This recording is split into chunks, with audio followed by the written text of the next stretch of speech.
Youorns.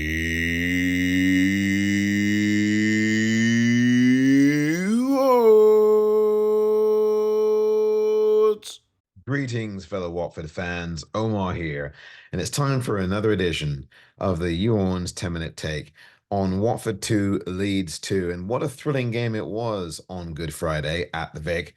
The first of Tom Cleverley's interim career at the Vic, and it was quite an exciting and entertaining affair. Watford came out of the blocks exactly how you would want them to, with a purpose and an energy and a passion that really did not only infuse anyone watching this game from anywhere around the world, but the Watford faithful in attendance at the Vic.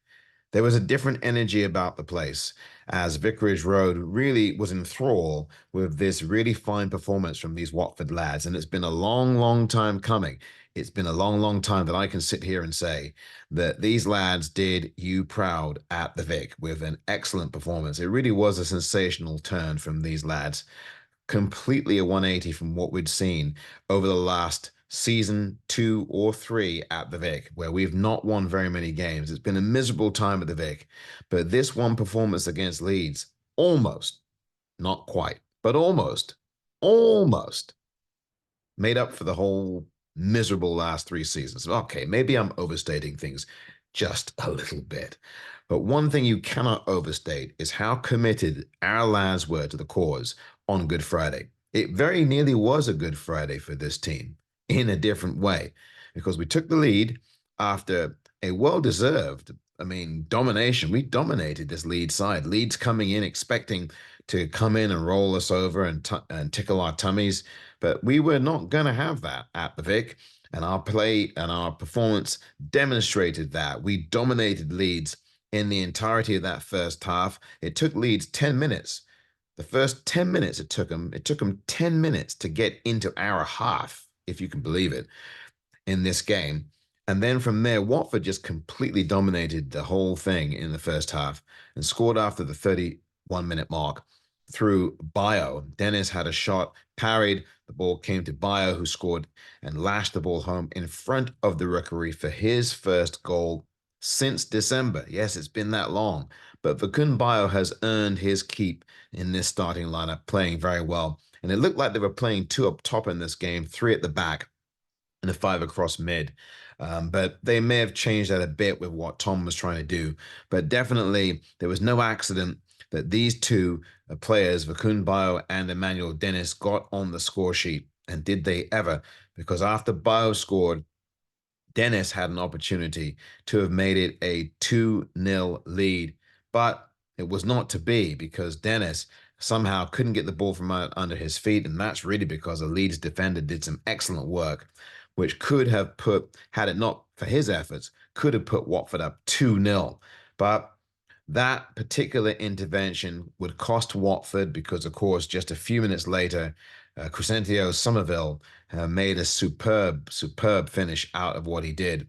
A ball that was curled right past the on-diving and on-rushing Daniel Batman, who could not keep it out. It's just an individual effort that was brilliantly done, even from a neutral point of view.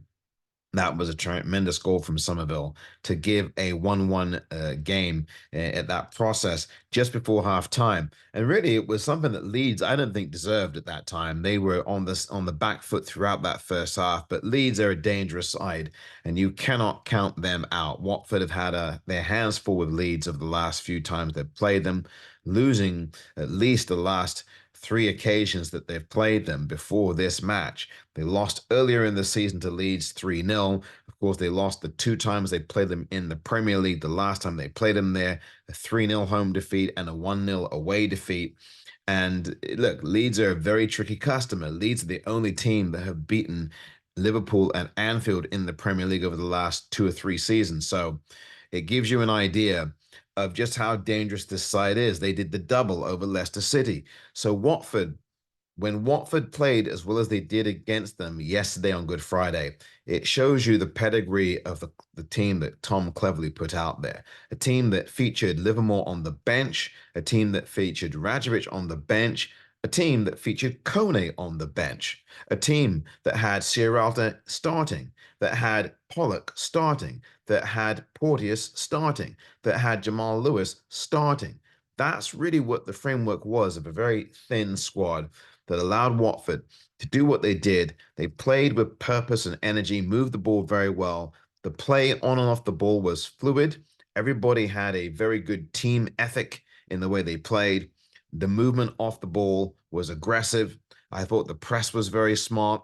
They were pressing in unison. There was collapsing on to Leeds players. There were spaces being filled by Watford players.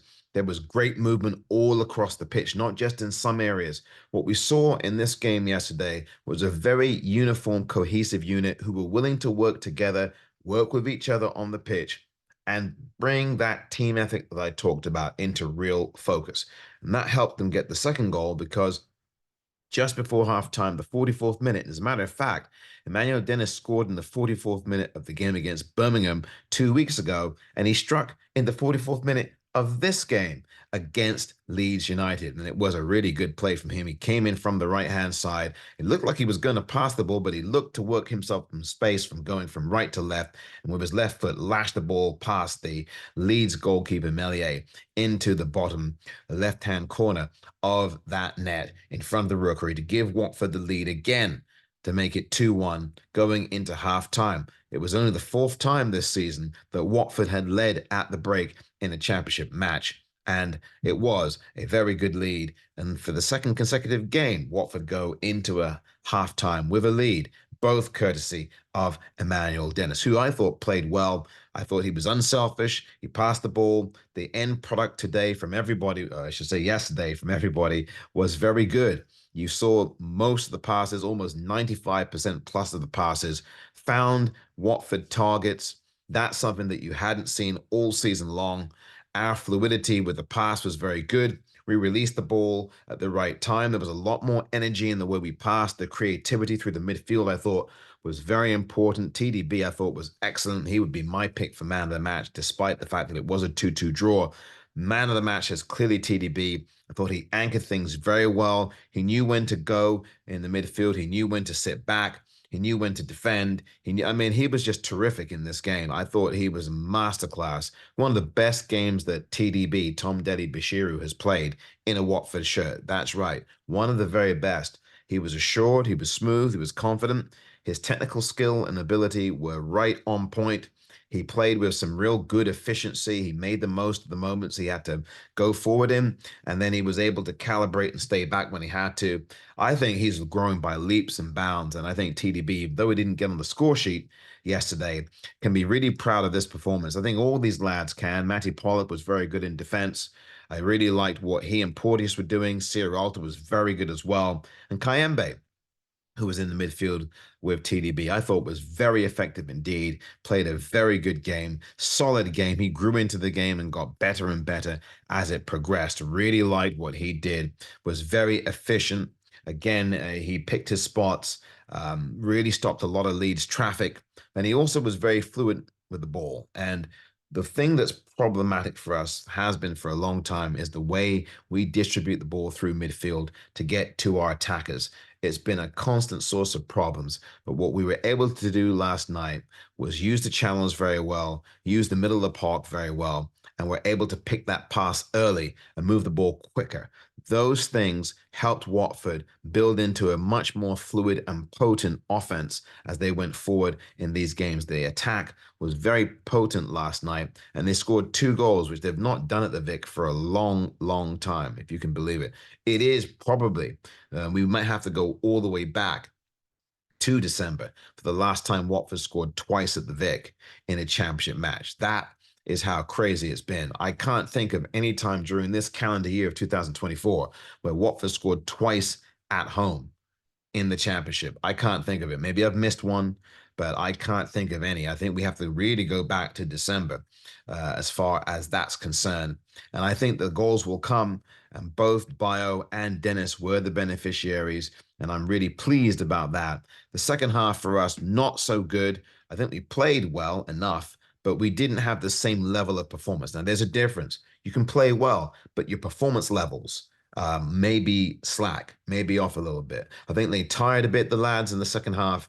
I thought that the fluidity that was so good in the first half, so well sustained throughout the first half, was not there in as much abundance in the second half of play. But Watford still were very stalwart. It was a shame that they conceded the goal in the 83rd or 84th minute, whatever it was. Couldn't quite get to the finish line. Sloppy. But again, got to credit Leeds. They started to play better in the second half, a lot better. And you could see in the last 10 to 15 minutes of the game that we were really hanging on for the point. So if you look at this, it wasn't really a case of 2 points dropped, despite the disappointment in knowing that we had the lead twice in this game. It was more a case of Leeds picked up their levels with their subs. Daniel Farke put on two subs who were very effective. One of them scored within 10 seconds of being on the pitch. Joseph, that is, scored within 10 seconds of being on the pitch. Joseph on Good Friday, scoring for Leeds. It was a sloppy goal. Watford should have done better to clear their lines. But again, Leeds are a very good side, and Daniel Farke has done an excellent job with that Leeds side, and they're going to go up regardless, whether it's as champions. I think they will go up as champions, or whether it's as automatics. But they've had a very, very good season after being down from the Premier League. They have absolutely dominated the championship, and I think they are the best championship side in the entire campaign, even though they've not been at the top all season long. They are second at the minute as I record this, but I think they're going to finish as champions of this division. And Falk has done an excellent job there with that team. So Leeds very dangerous. They've got Somerville, they've got Joseph, they've got Bamford, who did not have a good game, by the way, for them. They've got a number of people who can hurt you. The goalkeeper can be very sketchy at times, Melier. Then sometimes he can make some excellent saves, but he was a little bit dodgy in some of these last night. But the bottom line is Leeds are a very competent outfit, and Watford, I think, can be proud of this performance, even though we didn't win. We held Leeds off. Leeds had been unbeaten in 14 consecutive championship matches, and they were going for another one. Well, they remained unbeaten. They've now 15 unbeaten. But Leeds definitely got stopped in their tracks by a Watford side that made life very uncomfortable for Leeds for much of this game. And then Leeds really turned on the afterburners in the final 15 to 20 minutes, where they could have actually won the game. Had it not been for an excellent kick save by Daniel Backman late on in this match, Leeds would have run away with all 3 points. So at the end of the day, yeah, you're a little bit disappointed as a Watford supporter that you didn't get all 3 points, having led twice against this very competent side. But on the other hand, it's a well-deserved point and probably the right result, considering the fact that Leeds were very dangerous in the last 20 minutes of the match and really could have and should have perhaps won this match. So you take the point from a Watford perspective. I'm very pleased with these lads, very proud of these lads. And listen, Tom Cleverley's got to stay the manager of this team. Take the interim tag off in the summer and make him your new head coach. Give him a contract, keep him here. I don't care if Watford were to lose 4 of these remaining 7 games that they've got. You got to keep some kind of continuity. And what better way to do that than to give Tom Cleverley, someone who knows the club, someone who knows the players, someone who's been here at the club for a long time in 2 different spells, and someone who knows the fans and has an idea of the pulse of the fans. I've spoken to Tom Cleverley personally several years ago, said a few words to him. Very nice person, really decent person. He's been a fine ambassador for this club. And why would the board, why would you get rid of Tom Cleverley and bring in some shiny new object? I mean, Tom Cleverley would go back to coaching the under 18s. But after he's had what he's had here so far, and I get it, 2 games is a small sample size. But after what he's beginning to build and generate with this team, with this men's first team, and with the fans, the way the Vic was last night was so different. Everybody was involved in the chanting. Everybody had that spirit and feeling about them. I felt it all the way from here in California. Why would you abandon that kind of spirit? Why would you abandon that kind of cohesion and chemistry? Why would you abandon that kind of bond with a man who knows this club better than any new shiny object that you'd bring in here, in favor of getting some shiny new object who you have to start from scratch with? Tom Cleverley's played with these players as recently as just a year or so ago. It's a no-brainer to keep him on as head coach. I think Clevs needs to be the head coach beginning next season. Take the interim tag off during the summer, make him your new head coach, and build something with this man. I want stability, I want continuity, and I want this ownership to take a chance for once. I mean, they've taken chances. I'm talking about a real chance in terms of the head coach. Stick with this man. It makes logical sense. You can also bring more of any remaining disaffected Watford fans back into the fold by bringing on Tom Cleverley on a full-time basis as the head coach. I think that will endear some of the disaffected Watford faithful back to the club. I think it would. I think it would go some way towards doing that. Obviously, a lot of the fans who do remain disaffected want the owner gone and want things to be a little bit more different. And in some ways, there are some things that are changing at this club. Don't get me wrong in the way they're dealing with fans. But if you keep Tom Cleverley on, at least it sends a signal and a message that you're going to do things homegrown, build from within, build from without. When I say from within, I'm talking about build from what you know. You have Jimmy Gilligan as a technical advisor. You've got Almond as an advisor and an assistant manager. You've got Damon Lathrop, who, of course, coached the women's team. And you've got Tom Cleverley, who's the under-18s coach, the captain of Watford at one point, and also basically the town ambassador, alongside the likes of Christian Cavaselli and Helen Ward. You have to stick with this man and build from without by getting pieces in the summer who can help you. You get a loan here, a loan there. You make a low-level signing there and bed the academy in. This is what you do. This is the recipe for building something, building a foundation, and building it with a man who knows how to work with under 18s, who knows how to work with the academy, who knows how to work with players young and old. It's a no-brainer. I mean, this is the easiest hire you can make. Give this man the head coaching job for next season. Give it him. Give it him. I don't know where you have to go. Why search high and low all over the globe for a new head coach at Watford FC for this men's first team when you've got a diamond right now in Clevs? The man's showing you that he can manage. Why waste time with that? We need to start orchestrating this now, and we need to start getting in the players now that are going to supplement what has been a very thin squad, and we need to be very intentional about doing that. And I think Tom Cleverley is the right man for this job beyond this season. He's the right man for next season. And I really think that this owner and this board has got to take that chance and build with this man. Build with him. He knows the club. He knows the players. He knows the atmosphere. He knows the fans. And the players in that locker room, in that dressing room, they respect him. You see how they played last night? They played for that man and they played for themselves and they expressed themselves on the pitch. You could tell that they enjoyed their football and they didn't allow the atmosphere at the Vic to overwhelm them. They went for it last night. They went for it. And the last time we scored two first half goals, if I can remember correctly, in a match at the Vic was way back in December or November. I mean, Tom Cleverley, in just two games, has made a difference. And it's not that he's this master magician. It's not that he's just walking on water. It's that he's found things that needed changing and tweaking.